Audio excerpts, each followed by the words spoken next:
Welcome to the Doctor's Corner with Dr. KLINE and JONELLE ELGAWAY.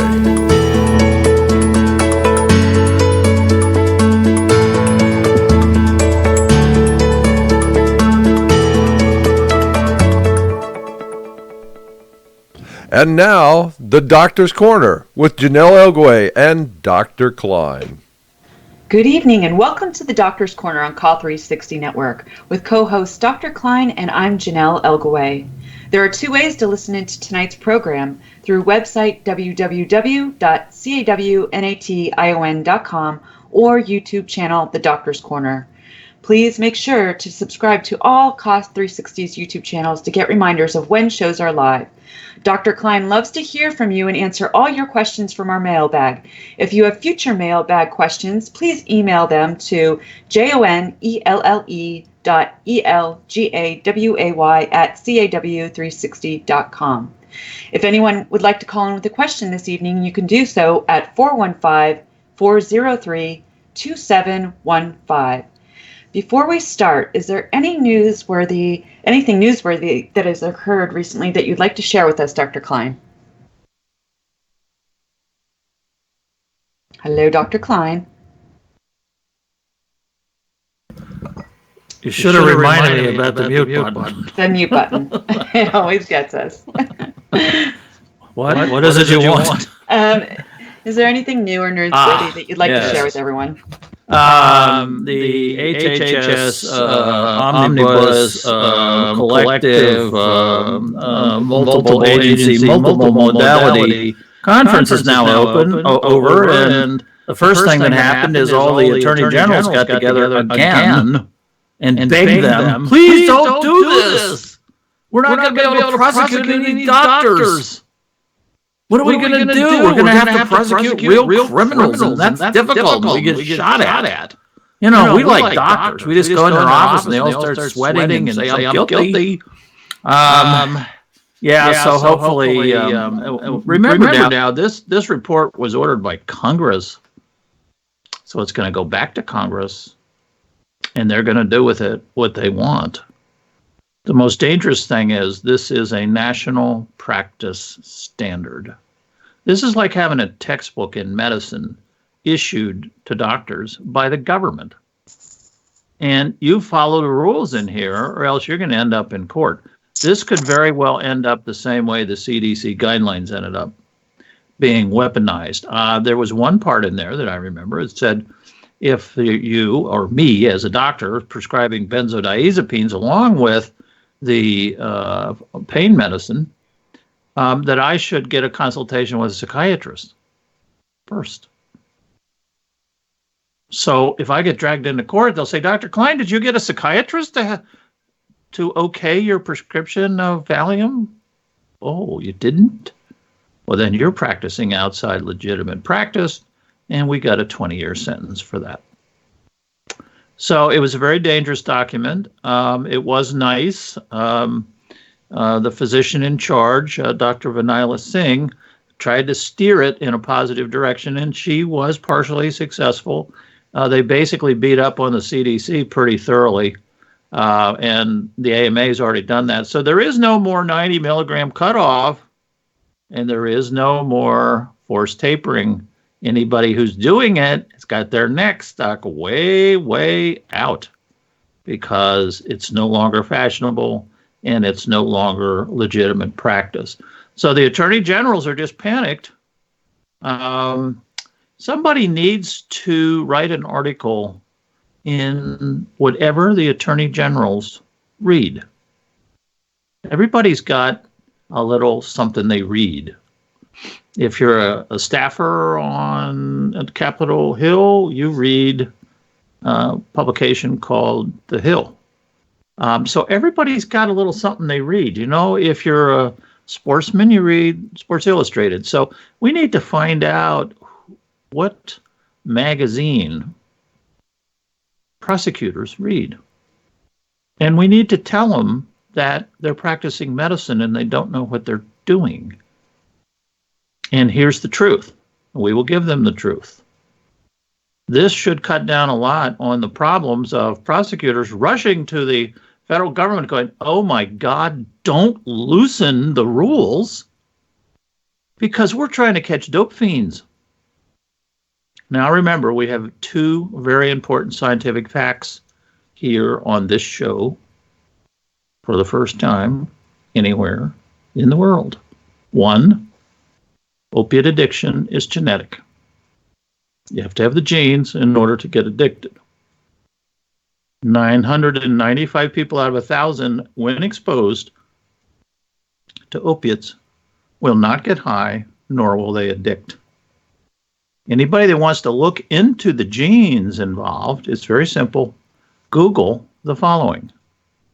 A as in apple, 118, G as in George. That is the gene that's abnormal in heroin addiction. And if you Google that, you can read the scientific papers. They're pretty hard to read, but you can try at least to look at the conclusions. There's 600 papers, scientific papers, to show heroin addiction is genetic. Cocaine addiction, methamphetamine addiction, and 95% of alcohol addiction, and if there is such a thing, marijuana addiction, none of those are hardwired genetic defects. Those are psychosocial defects. So once we get that message out, and there's another fact heard here first. There's 40,000 people dying of prescription drugs, says the CDC, and then they said 20,000, then they said 35,000, then they said 60,000. The official number is now around 15,000. Of those 15,000, only 500 per year are dying of an overdose of opiates who are having their opiates managed by doctors. All the CDC data are reporting deaths, people not managed by doctors, people on the street, visiting with street pharmacists and each other to try to figure out how to take care of their disease, their genetic disease. So this is the message we need to get across, and to show you the depth of the fear of opiate addiction. Federal agencies are now saying naloxone should be prescribed to high-risk patients. So what's a high-risk patient? Somebody who takes too much? No. Somebody who takes it too long? No. Somebody who takes a, quote, powerful drug? No. The addiction is triggered. It's genetic. We do have other genetic diseases that are triggered also. They're kind of rare, but there's 3 or 4 of them. So, should we prescribe naloxone at $150 a piece for every one of our patients? There's 10 million people who take opiates every single day. So what's 10 million times $150? Let's see, I get confused with the zeros and go to the 100. That's $1.5 billion. And it's going to come from where? Taxpayers' money. So the last one we have is unwise and necessary opioids for wisdom teeth extractions will just cause more addictions. Highly addictive pills. There's no such thing as highly addictive pills, heard here on this show. If you take enough of a low potency narcotic, you will eventually end up in the same boat with highly addictive opiate pills, which is nothing. You're not going to end up anywhere. This is one of the safest drugs we have. People do not need to be afraid of this drug. Only 1 in 1,000 running around here in the United States will become addicted if they've never had an opiate. So all you got to do is ask them, hey, you ever had an opiate? No. Oh, then you have a chance you'll become addicted, and here's what's going to happen. When you take this pill, instead of being sleepy, you're going to feel energized. And if that's the case, you call me immediately. You've got a genetic disease. So giving opiates for wisdom teeth is not going to do anything. Andrew Kolodny said that this is just feeding into the epidemic here in this paper at the Washington Post. So I guess the expectation is if you start treating teenagers with getting their wisdom teeth out, you're just going to end up with a pile of dope fiends. But wait a minute, it's only 1 in 1,000. Or if you're a teenager, it's 4 per 1,000.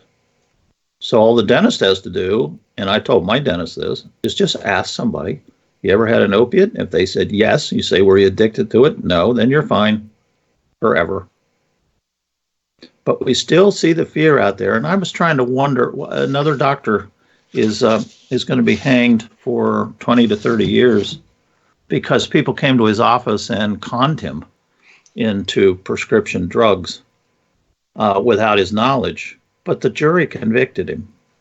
And I'm trying to figure out why the juries are convicting doctors, even though the overwhelming evidence is that we're not really criminals.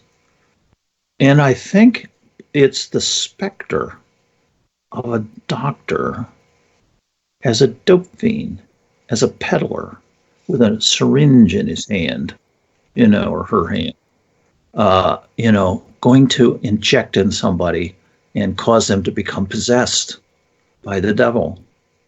The only parallel I could think would be a priest who is up on charges of lying in his biblical sermons, telling lies, and somebody says, wait a minute, that's not in the Bible.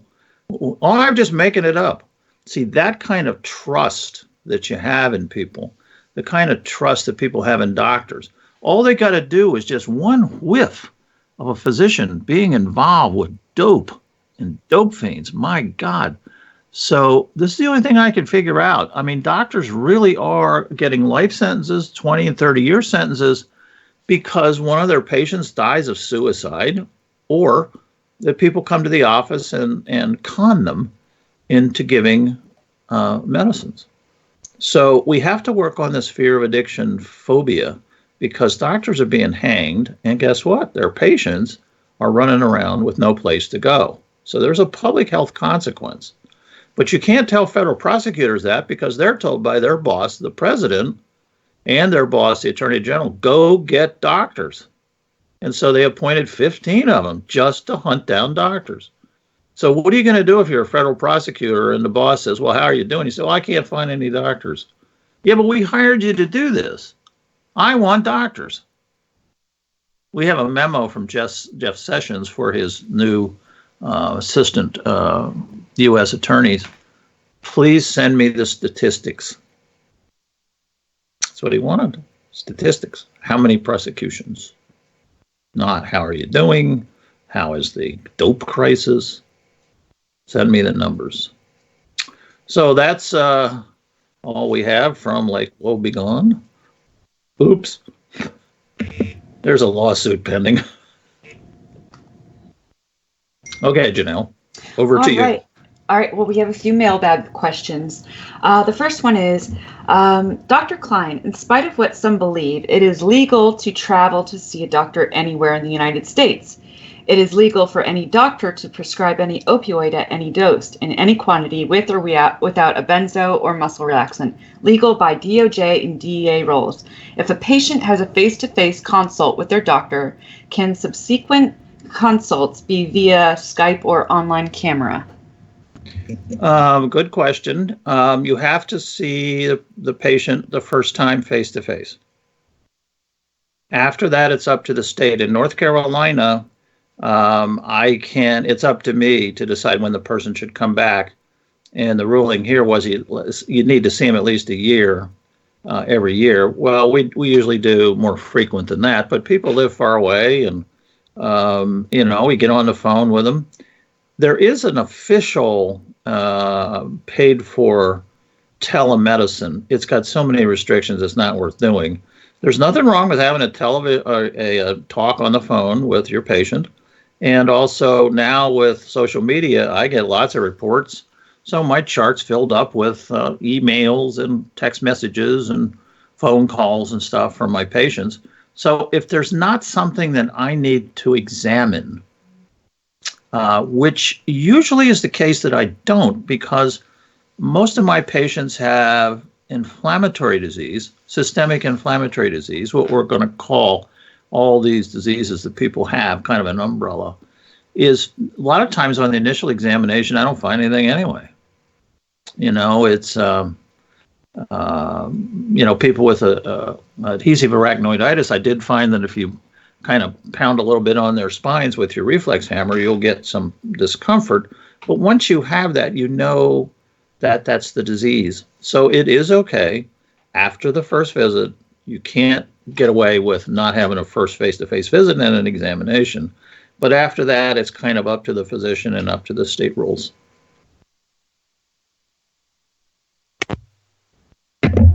Okay. Second question. Jonelle, Dr. Kline, and others, on your show, you're doing great work. Thank you so much. My question for today is, I am filling out papers for pain clinic at my doctor's insistence, but they already told me without ever seeing me that they plan to involuntarily taper me. Now I see in the paperwork that they want me to agree to choose either pain meds or sleep meds. Since they will taper me involuntarily and take away sleep meds, I see no improvement in my pain from going there. I'm thinking I will just tell my doctor that I will see them only to ask if they have helped others in pain like myself with a nerve block and not discuss pain meds with them at all. Or if my doctor does not like that and dismisses me, then I guess that I have that is the chance I take. But why should pain patients be coerced into giving up all their rights to choose their own treatments from a list of options which are available? Joe. Yeah, that's pretty horrible. We do live in the United States of America, where there's free choice. These pain clinics are getting away with murder. There is, it's funny, I just talked to a physician today who's practiced for 25 years. And I said, how many overdoses have you seen with the combination of opiates and benzos in your 25 years? He said 0. So we need to ask doctors. You see, nobody's doing that. We need to ask physicians, how many people have overdosed on benzos? None. There's only 2 or 3 articles that I have in my pile in my folder called benzos that show there's a relationship between overdose, death, and these 2 drugs. And the author admitted that, well, this could be because they're sicker. Yeah. So my research so far for physician-managed opiates and benzos, there is nothing to worry about. So now you're in the position of you got a clinic who's not following the medical literature. So you're kind of stuck because, you see, these are like prison guards. You follow these rules or you're out, or in the prisons, you're in solitary confinement. So I think the best thing is to go back to your physician with a copy of their contract. And I don't think many physicians know what these pain clinics are doing. I had one woman, 29, and they told her she had to start on birth control pills, or they weren't going to prescribe to her. Like she had no choice, like she's in prison. And so here's what you do. Here's what you have to do. Here's the rules. So these pain contracts are eventually going to go down, down, down when a few lawsuits are filed and people wise up and somebody finally does a study on these pain contracts. But go back to your original physician who's said to you, you need to go to a pain doctor. 90% of people on a Twitter survey I did want their primary care doctors taking care of their pain. They don't want to go to pain clinics. That's fractionated care. What if you got colds? You're gonna go to some clinic where they treat colds and earaches? The minute you get a little rash, you got to rush off to a dermatologist? No, you don't have to do that. But some of these I've read a couple of these pain contracts, and as a physician, I can tell you these are the worst things I've ever read. And, we did have one person on our suicide list who signed a pain contract, went to an emergency room on the weekend because she was being undertreated, got a 3-day bridging prescription, went over to the pharmacist. Pharmacist said, hey, you've got a pain contract on file here. It says you can't get another doctor to prescribe your drugs. So she figured that was the end of the line. She went home and killed herself. She had a 4-year-old son. So these pain contracts can be very serious business, and they are abridging your rights. More primary care doctors need to know what's on them. So I'm repeating myself, but get a copy of the thing and take it back to your doctor and say, is this really what you want me to do? You're not going to get into trouble if you prescribe these things. And you'll say, oh, no, the board's going to take my license. So then you call up the board and you say, my doctor is afraid he's going to lose his license if he gives me a prescription for oxycodone and blah, blah. Try it. We got to fight back. We got to go on the offensive. This is getting worse day by day. Here we're hearing a story of tapering, and we got all these federal agencies saying, whoa, look, you can't taper people. CDC going, oh, my God, we didn't really mean it. Of course, the word taper's in the CDC guidelines 42 times, but they never officially recommended it. So you just have to say to your primary care doctor, look, doc, I've been reading all this stuff. This is wrong. And look at this pain contract. What can I do to help you prescribe for me? I would much rather you do it. You're my doctor. Joe? Okay, somebody is asking, are you qualified as an expert witness, and would you testify for Dr. Who RXs, benzos, and opiates? Doctors are automatically expert witnesses. It depends on how the court sees it. Okay. Okay, what can I do about my doctor starting tapering me off of my pain meds without letting me know? I have not left my apartment for 2 months because I can no longer walk more than 10 feet. I can't sleep and I'm almost out of canned goods. I live alone and I'm 71 years old. Any advice? Nanda. Okay, what you need to do is file a complaint with your state medical board. Just Google whatever state you are, Kansas Medical Board. And you go there to the website and there'll be a place for filing a complaint. And you're filing an emergency complaint that in spite of the discovery that tapering people was wrong, your doctor insists on doing it. And report them. See what happens. And a lot of people are afraid that they'll retaliate, but no, if the doctor retaliates, you have another complaint to file. My doctor retaliated because I was trying to protect myself. And just make these things brief. Don't make them long. Just list one disease that you have. Your doctor cut you off in spite of the fact everything you've been reading from the federal government is that tapering is bad, should have never been done in the first place, mistake, mea culpa, blah, blah, blah. So, yeah, be aggressive. And someone wanted to know, where can I find this end of 90 MME taper info? Google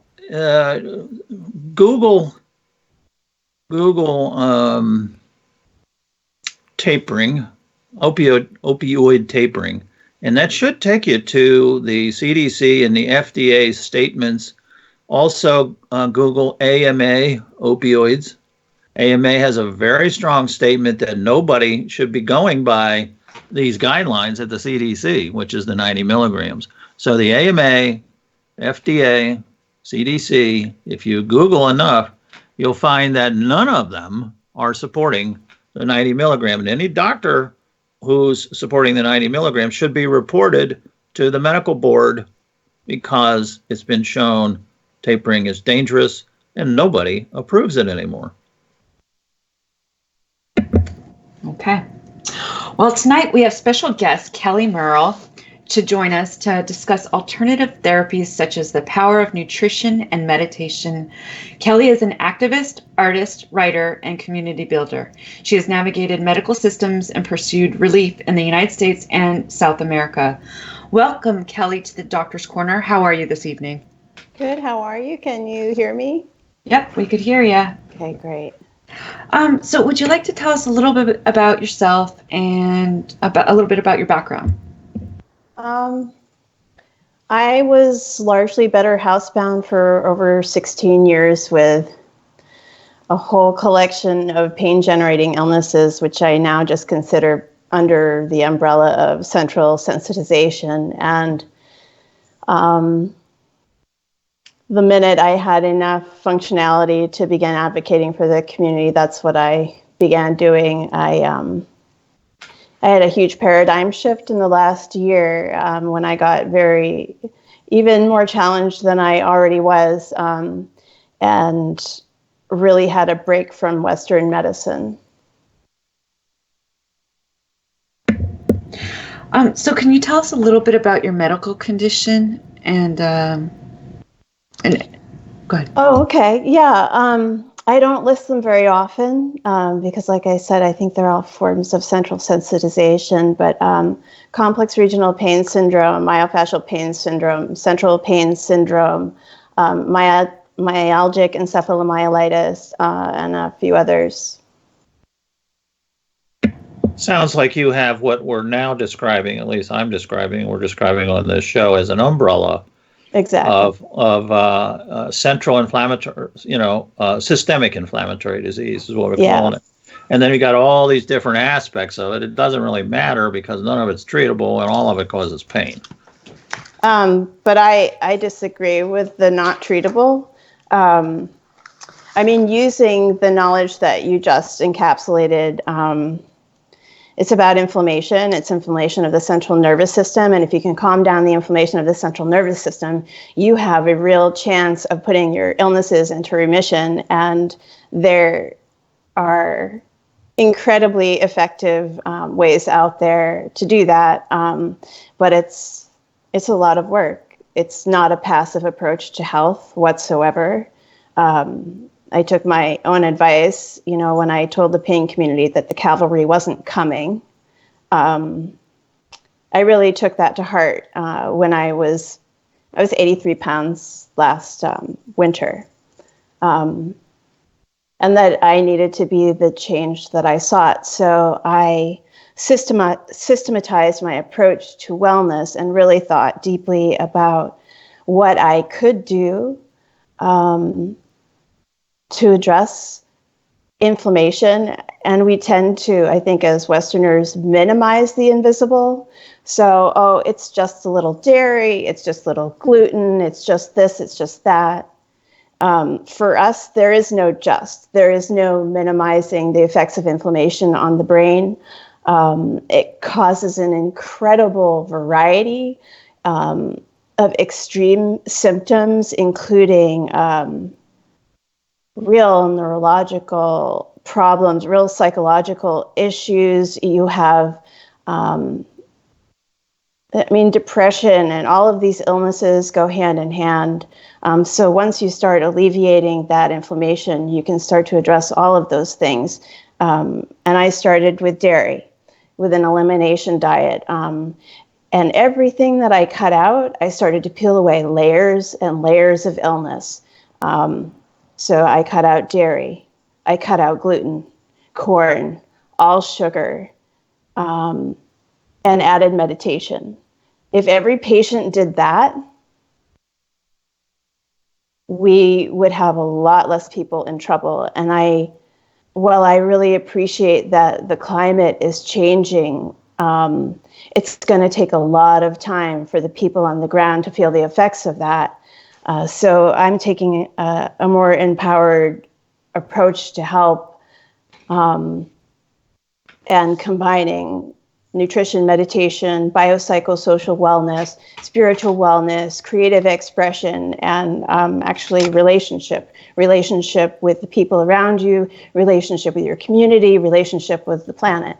And when you start thinking pretty deeply about all of those aspects of wellness, and if you can look very fearlessly and with great self-compassion at your life,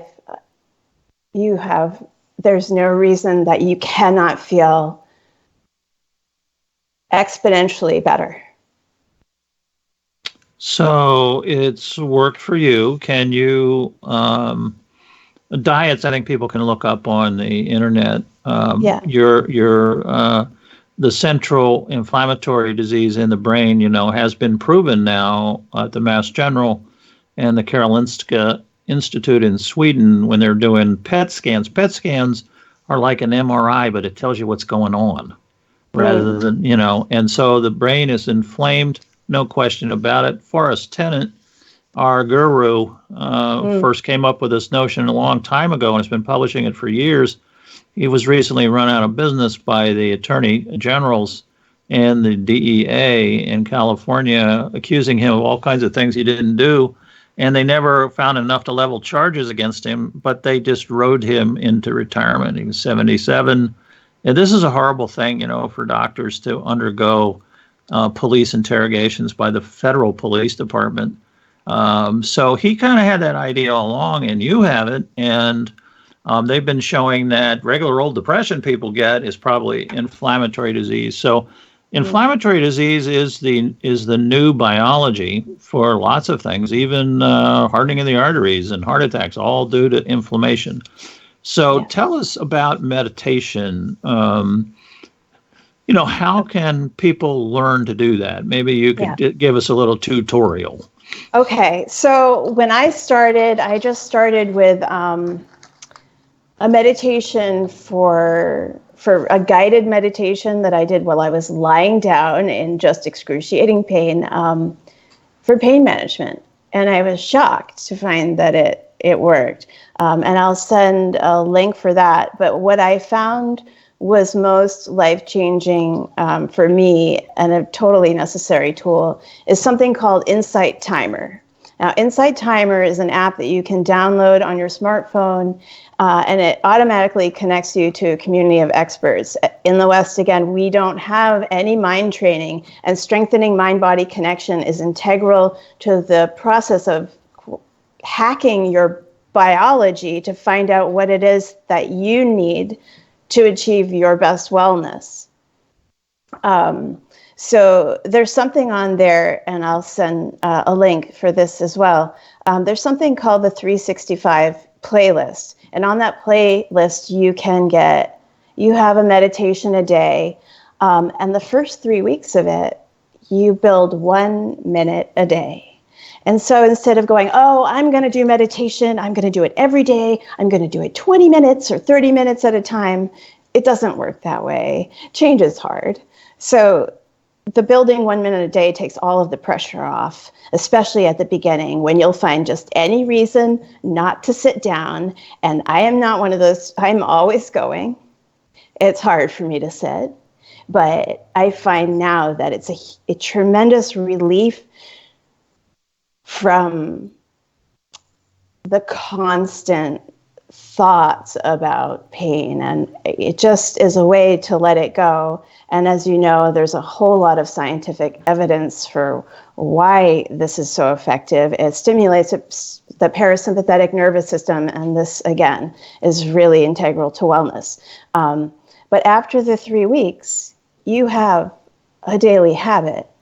And after those 3 weeks, you continue on that list, and it will introduce you to all kinds of different meditation, and you choose what's most effective for you.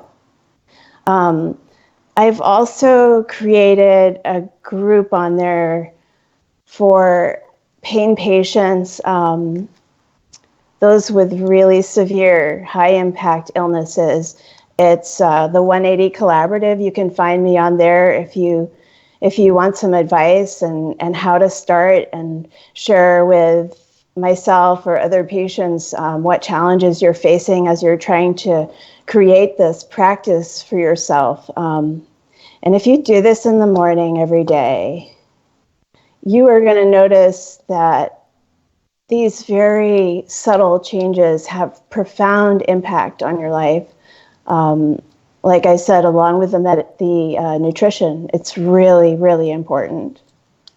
So it's interesting that when we doctors prescribe exercise regimens to our patients, of course we don't do them ourselves, but when we prescribe them to people, they always poop out. And exactly what you just said, this is something that you got to commit to it for 2 to 3 weeks, and you just go slowly. Don't get discouraged. Yeah, this isn't working. I hate this. But it's interesting that many years ago, dentists used to put earphones on people and play music. And, that's kind of a little form of meditation. And lo and behold, it actually worked. Sometimes you had to use a little medicine, but you could use less. But give us some examples, Kelly, of how you meditate. I was taught by my uncle when I was a kid, who was into hypnosis and stuff, to just picture a candle burning, in a dark room. And of course, my candle is stuck in a little donut. It makes it even better. But so, those kinds of visualizations, is that how a person gets? They can go on the internet, but I'm just curious, sort of a little practical advice. Well, so you should have a place, have a candle, light a candle, create a ritual around your meditation. I think it's really helpful. And create a space where you're not going to be disturbed. And this is good for everyone anyway. Yeah, but I do the same thing. Yeah, I like to sit out on my deck, that looks over the ocean and the water, and especially in the mornings when it's quiet, nobody else is around. And I love to just sit there and breathe in slowly and out and do stretching exercises, and stretch out and make sure it aligns my body. It just makes me feel better. What else I'd really highly recommend is yoga. If you start doing yoga, you're going to wonder why you never ever had this kind of instruction before. And let me just say that as a pain patient who's been sold every bill of goods that there is in medical establishment, I'm very, very choosy about the therapies that I'll use now. And I know that a lot of people have been led astray and they've been really hurt by the methods being used by interventional pain specialists and these very invasive therapies. And not having any basis, not having any mind training, not having any experience with meditation. When I was really, really sick, if somebody had just thrown that at me, just do meditation, I would have been pissed. And I would have thought, if it was just meditation, don't you think that I would have done that by now? But the thing is, before a couple years ago, there weren't these tools to help empower you. They didn't have Insight Timer. It's free. I'm a single disabled mother. I use a food bank to supplement my diet because there's a whole lot that I can't have. And yes, I know it's expensive, but it's doable. And it's your life. It's the most important thing you can do for yourself today. How long have you been doing this, Kelly? What? Oh, your meditation diet / brain. Let's call it brain focusing. Try about 270 days. Okay. And is it continuing to be helpful? Does it get better? It surprises me, yeah. And every once in a while, you'll get in a meditation rut. And then, today, I had coffee. I'm not supposed to have coffee, and it's become a real addiction for me. But you have to prioritize your health, and you're going to have to decide what your exceptions are. But I find in the beginning, you probably shouldn't have any. Now, what caused you to change or do this kind of therapy or change your lifestyle? I was in a house contaminated with at least 3 kinds of toxic mold.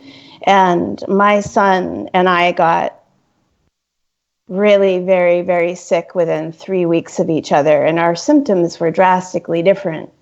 So it took me quite some time to figure it out.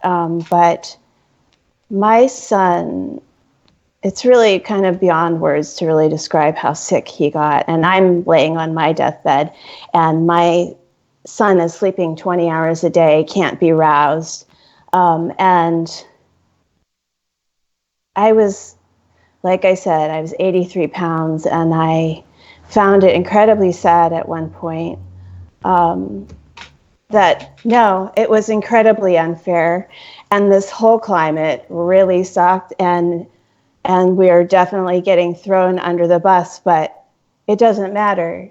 At the end of the day, all I have are those moments, and what I choose to do with them is my life. And so I realized that my son, especially because he had clearly had a terrible, mysterious, invisible illness, I was just like, oh my gosh, my son needs me. Not just me, his mom.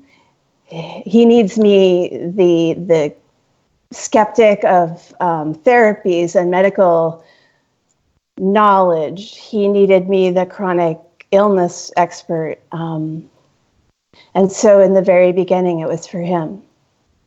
And but I realized even to get through those days, or about 7 weeks there, where I was unsure of whether I would make it to the next day. And because I could speak, people couldn't, like, I consulted physicians, but really people don't understand how compromised you could be.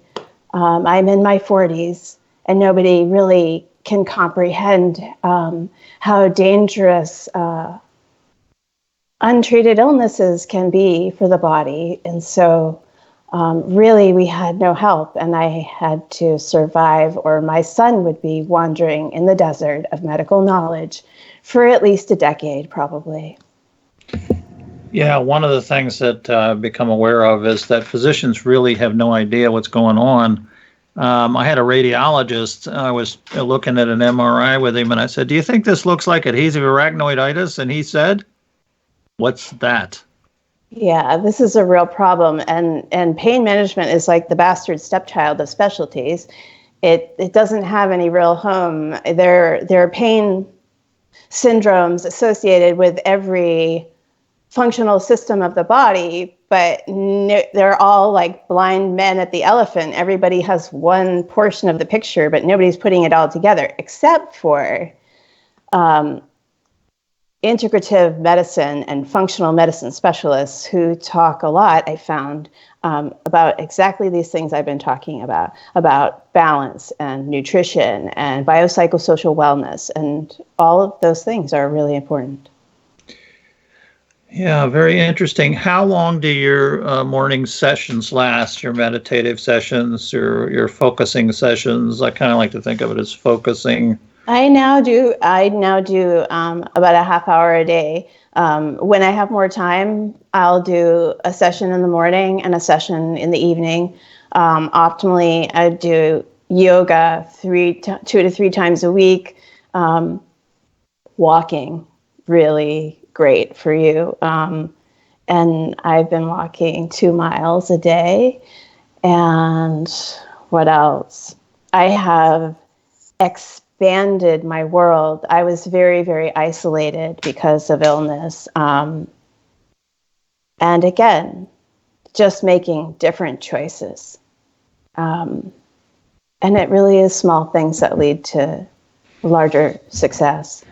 So you feel that you've gone from a horrible systemic inflammatory disease out of control to a point your life is now in better control. Oh, it's much better. I'm dealing with a newly acquired set of symptoms from the neurotoxins I was exposed to, but I've calmed those down too. I developed multiple chemical sensitivities, but again, I've calmed it down probably by 70%. And I've only been in this new apartment for a few months. Now, is this new, like to add to the CRPS and everything else that you had, this mold? Yeah, Okay. That was on top of, it's like the marginalized just become more marginalized. So, if we had a whole lot of choices on housing, we'd make better choices. Environment's a huge factor. But it's really hard to, as you know, it's quite a ballet to try to balance all of these aspects of health. And really, when you have very little guidance or you have to go weeding through it, it's hard to know what to believe, I think. Someone on YouTube wants to know what was used before this and that was helpful. Okay, well, I'll tell you what wasn't helpful. Ineffective therapies included PT, intravaginal PT, OT, trigger point injections, dry needling, tapping, Reiki, sacral belts, TENS machines, infrared wands, acupuncture, acupressure, nerve root injections, joint injections, epidurals, faith healers, shaman, something called una cama de piedras, sound therapy, light therapy, psychotherapy, and surgeries. And the effective therapies, opioid pain relievers, kept me alive. And I was a patient of Dr. Forrest Tennant. I consider him a mentor. And really the best advice that he can give so many of us is to survive until they find effective therapies. And part of surviving is using those opioid therapies and to question everything that you're told to do, every therapy you're told to undertake, and really, at the end of the day, if it's not helping you, your body heal itself, then it's counterproductive. And all of these illnesses make you susceptible to just more illness. If you don't start doing this now, you're just going to keep adding medication after medication and be wandering in confusion and wondering why nothing works. We know what works, and it's not the drugs.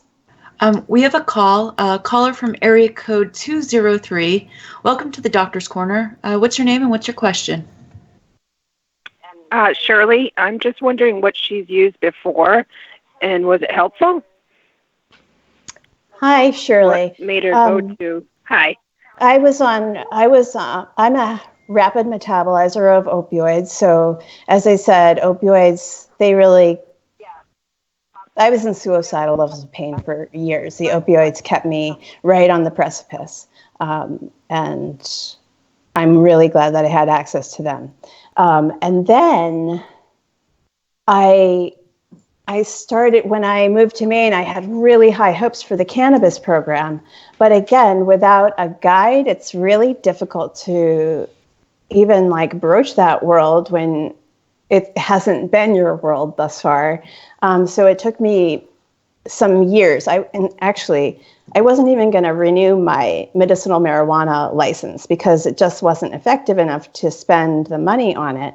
But then I combined it with kratom. And cannabis and kratom potentiate each other. And I had a taste of wellness before I crashed last winter. I had 3 months where I was functional. I hadn't been functional in years. I was completely isolated. I was in agony every moment of every single day.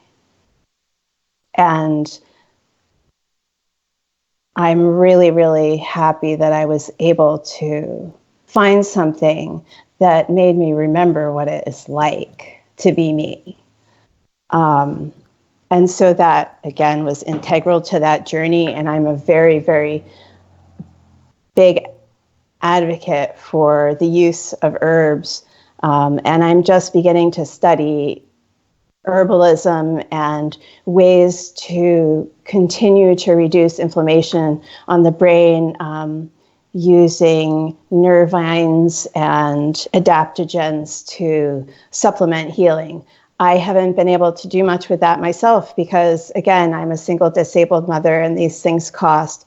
But as my success grows and I'm able to pay forward what I learn, I'm quite confident that I will be finding those therapies as well. Kelly, a lot of people have asked, was it after Dr. Tennant was raided, did you have a hard time finding a new doctor? And did that new doctor hold against, that he got in trouble against you? Oh, no. So I was a patient of Dr. Forrest Tennant. I lived down in the mid-Atlantic for many years. And when I got the tools that I needed from Tennant, I was able to make huge change in my life and move to the Northeast, where I had grown up, because I knew that geographically it was just much better environment for me. And when I moved, I knew that there was going to be a very, very good chance that I would need to titrate down on my medications. But I figured with what I gained through environment, I'd be able to lose on the other end as far as medical therapies. And I knew it would be difficult to find a doctor. What I couldn't have imagined was that even with letters of recommendation, even with a well-organized dossier, really excellent consults, and the long road that I've journeyed to find wellness, that it would matter. It didn't. The climate is really just that bad. Doctors are just that scared. And I found my doctor by following the papers, and I found a doctor who wrote an editorial and defended another doctor who'd just been railroaded. His reputation just completely blown to bits because of the suggestion, as Dr. KLINE was talking about earlier, that you're some dope peddling doctor fiend. But I did find someone, and then when I told him that Dr. Tennant had been raided, and 3 things happened in the same week, by the way. Dr. Tennant was raided while he was serving as an expert witness for Dr. Christensen, who was prosecuted for murder.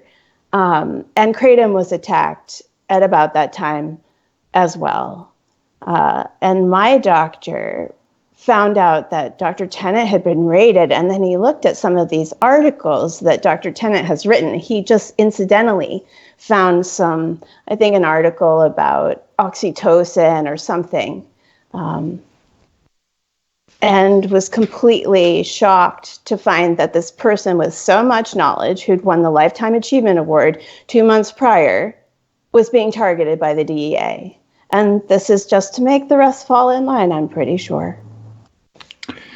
Yeah, that was actually a technique in the 1930s. There was a heinous director of the Department of Law Enforcement for Narcotics, who purposely and even said that he was going to arrest and jail some doctors to show other doctors that they needed to stop doing this. That was Henry Anslinger. Oh, yes. And they're still doing the same thing. In the meantime, they do get credit for prosecutions, they get raises, and they get bonuses for attacking doctors. Yeah, the Tennant case, I read Dr. Tennant's 65-page search warrant. This is not the first time, and it's not the last time they're going to try this. In fact, I've got a huge recommendation. Everybody in this whole community should be reading Chasing the Scream by Johann Hari. It's the first and last days of the war on drugs, and it talks about Anslinger. And Johann Hari, he uncovered that they busted 20,000 doctors in like the 1930s. It's really remarkable. The first 35 pages are going to blow your mind about 50 times. I would recommend that book too, and I've read it. It's just amazing. You know, historians are God's gift to humanity. You know, they're able to drag up these facts. I don't know how, but they are. And that's a very good book, Chasing the Scream, because we all have to be educated so that we can educate other people who are ignorant. Now, ignorant just means you don't know the facts. I'm ignorant of lots of things, you know, but people are ignorant about the medical aspects of addiction and what's really going on.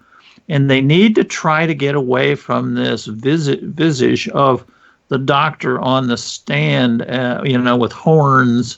And this is an evil person. A person I know, Dr. Stephen Henson, was just committed to life imprisonment for a suicide that he had no control over and for people who conned him. The judge said, Dr. Henson, you're evil. Yep. So that's what's going on. We need people to support us. One of my very first tweets 2.5 years ago was, doctors and patients need to work together. This is about us, the doctor-patient relationship, and people trying to tear it apart. Go ahead. I've had some success. I'm wondering what you think about professional groups, medical associations and nursing associations, whether bridging alliances with those groups might be helpful. It just seems like if you're not in the club, you're pretty shut out. And you nurses, I like nurse practitioners, physician assistants. Physicians, forget it. Physicians grow up in a different culture. And the culture that we grow up in is we don't even communicate with each other.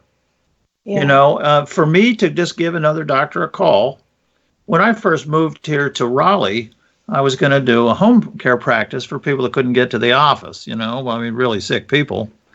And so I called up some family practitioners and groups and stuff, said, I'd just like to introduce myself, say I just moved here. I got ignored.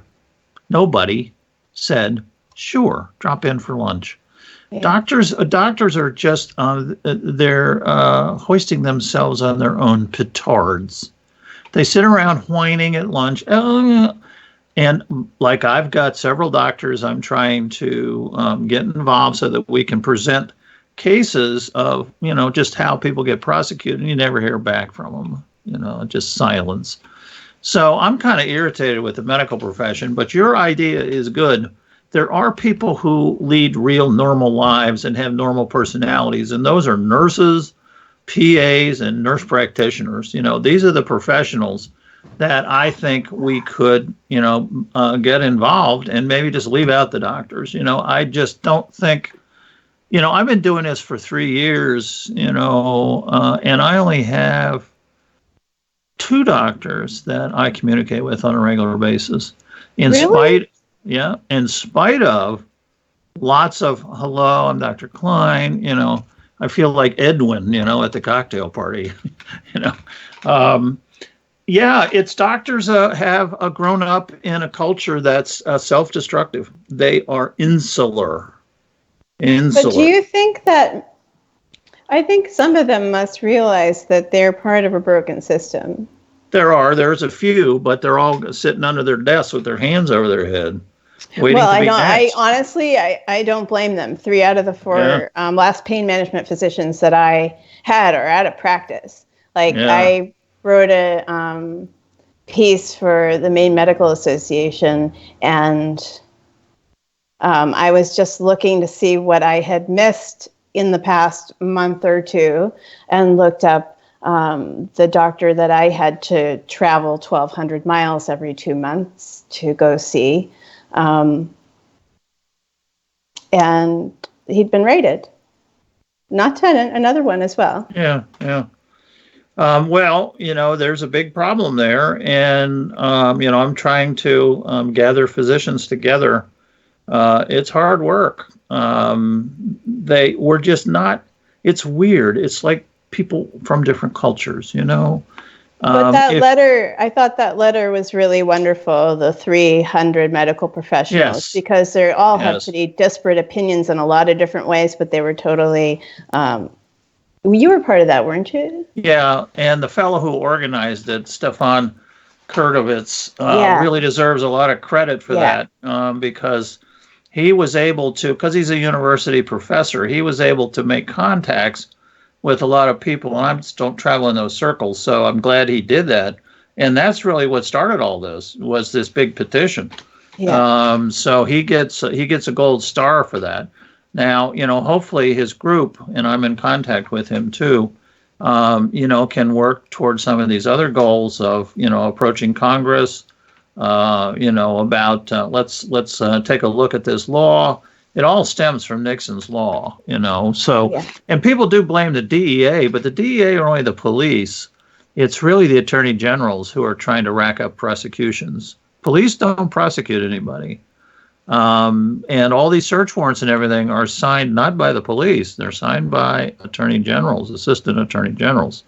So, we need to look at, the problem lies with them. They are the ones who level the charges. They're the ones who convict the doctors in court. And the DEA gets about 100% of the blame, and they don't really deserve all the blame.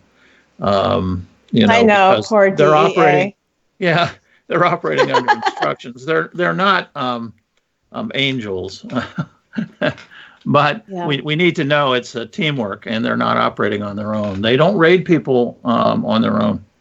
Yeah. So any doctors that want to get in touch with me, there are physicians who are afraid, I think, to reach out to other physicians. Well, that's the problem with all oppressed people. It's the problem during the civil rights movement. You reached out and start talking to somebody and get identified as an activist, they just take you out in the woods and hang you. And doctors kind of feel that way now because, if we lose our ability to practice medicine, we don't even know how to drive a cab. But again, this is the whole thing that I'm really embrace. You can't operate from a place of fear. As a pain patient, you can't live in fear that your medication is going to be taken away. As a doctor, you cannot fear that they're going to storm there's already a target on your back. Sure. So you might as well advocate for yourself as a medical professional. You're the one who went to school. We need more people like you, Kelly. You see, the problem is doctors don't have your viewpoint. And doctors need to learn this viewpoint. They need to have people telling them that the only thing you have to fear is fear itself, And so get out there and join hands together. I always think of the musk oxen up in Alaska when they all get in a circle and they lower their horns. That's what doctors need to do. But, the medical associations, most of them are just hands off. Oh, no, that's, and I've heard from doctors, too. As soon as they get rated, all their friends disappear. Well, the Maine Osteopathic Association, I found them to be more helpful than the Maine Medical Association. Oh, okay. A lot of people and I have find osteopaths in general, I find have more knowledge and more receptiveness to these, I don't like to call them alternative therapies. These are lifestyles. Other therapies. It's a good point. In California, they took all the DOs, doctors of osteopathy, and gave them MDs. So they're real doctors like anybody else. They just go to a different medical school system. But their training is just as rigorous, and they're just as smart. When I was at the Mass General, we had lots of DOs. I find them to be more hands-on. Yeah, okay. Good thought. Yeah. Good thought. And I've heard some effective things about ketamine therapy. I've heard some effective things about low-dose naltrexone and methadone. I'm trying to think of what else. It's I still am a scientist, so I gotta say, show me, but you've shown me. That's good enough. That doesn't mean it has to be a study. All things start with observation. They discovered Pluto looking through the telescope. Started with an observation. So you start with an observation and you move on. And I've talked to a lot of patients, and I'm seeing a lot of patterns that support what I'm promoting right now with wellness. Those who are getting better are using these methods, and those who aren't are using medication and sticking to what they know. Can you have it both ways? Can you, if you can get 50% relief with a medicine and the other 50% with mindfulness and self-focus, I think there's always a place for the marriage of conventional and non-conventional therapies. But in this case, so there's always a lot of debate around hyperalgesia. And I think that there's something to it, but it's not the way medical professionals think. I think that it keeps the central nervous system stuck in high alert. So until you are able to take those opioids away, and that can be done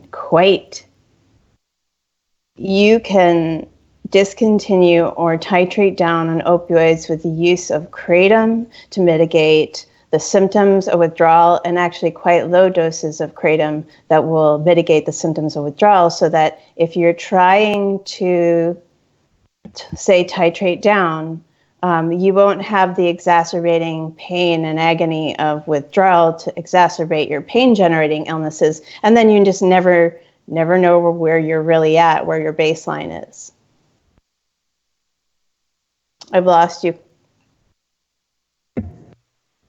Oh, I hit the cough button again. Darn. Yeah.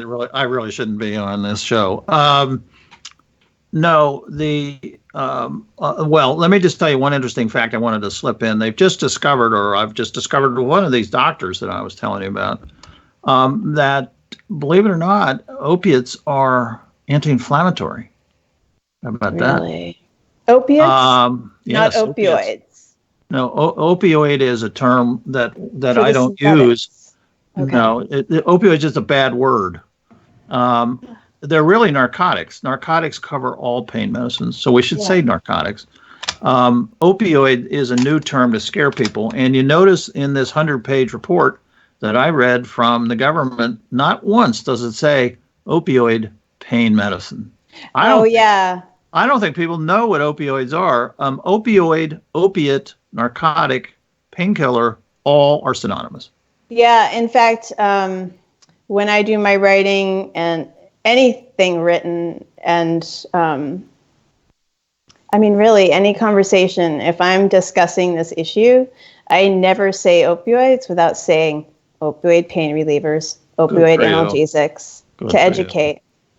Yeah, good for you. This has been very interesting, Kelly. I used to practice in a clinic with alternative medicine, so I kind of got used to the fact that doctors don't know it all. And it's funny, in 1700, the doctors all thought they knew it all, and then in 1800, they thought they knew it all, and today they think they know it all. It's always a journey of relearning, which makes medicine kind of fun. 40 years ago, when I started, it was just fire, wind, and water. And today we have medicines and we have meditation and all kinds of cool things. So, Can I say something about the yoga? There's something.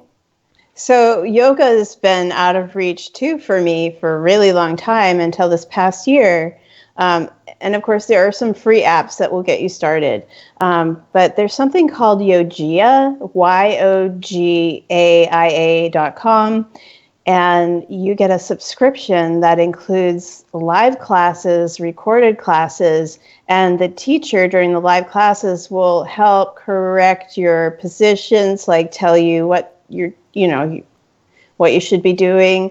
And it's $120 a year, cool. which is incredibly attainable for anyone who's serious about their health. Just the first, there's a class on there, Yoga 101, and the first class, it was about breathing. I'm like, I've got this. I meditate every day.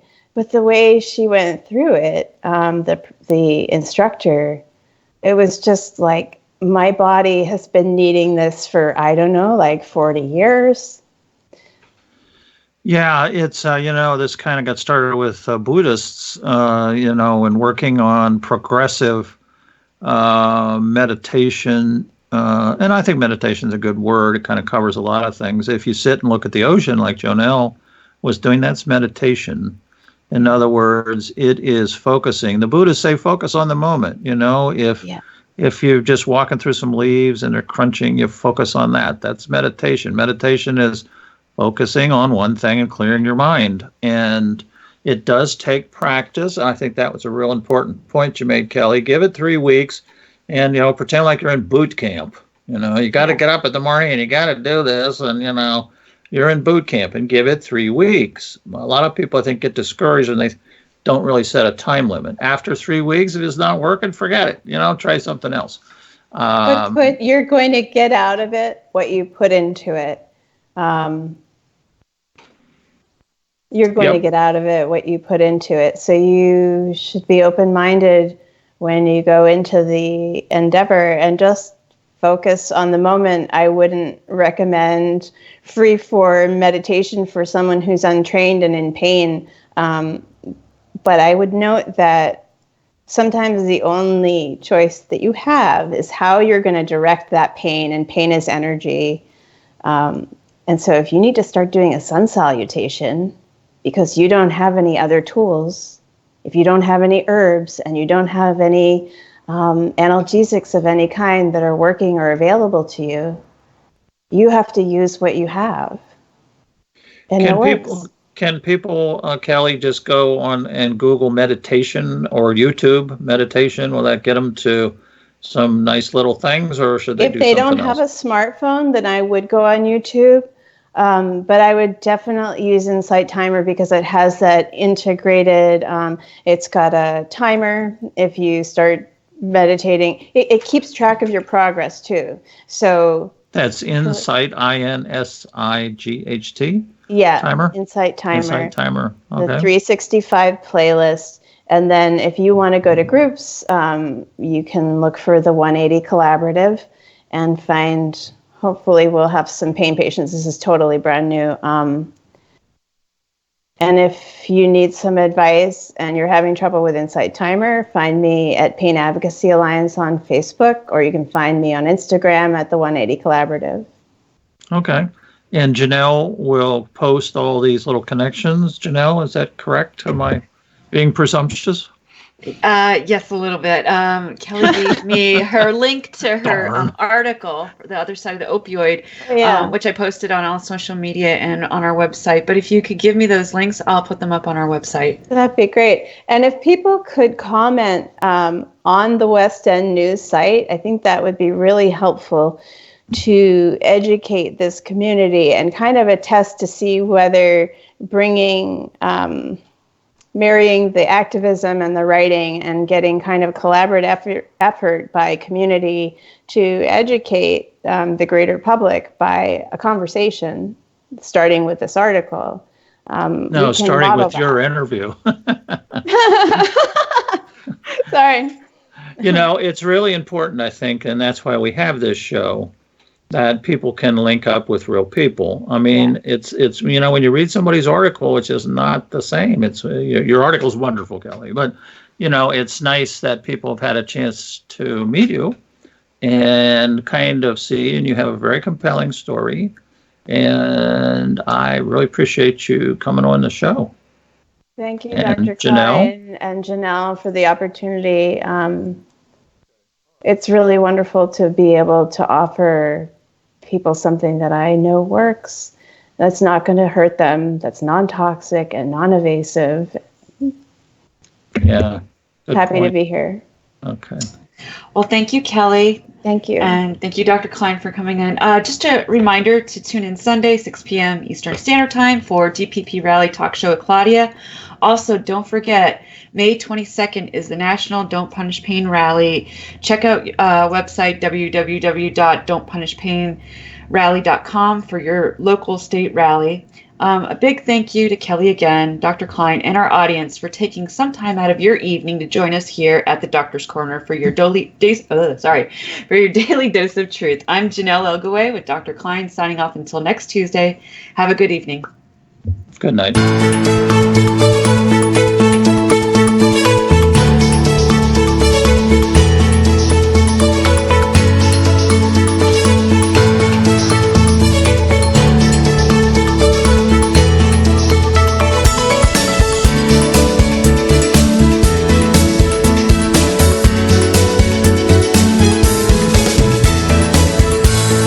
This has been The Doctor's Corner with Dr. KLINE and Jonelle Elgaway. Copyright 2018. All rights reserved.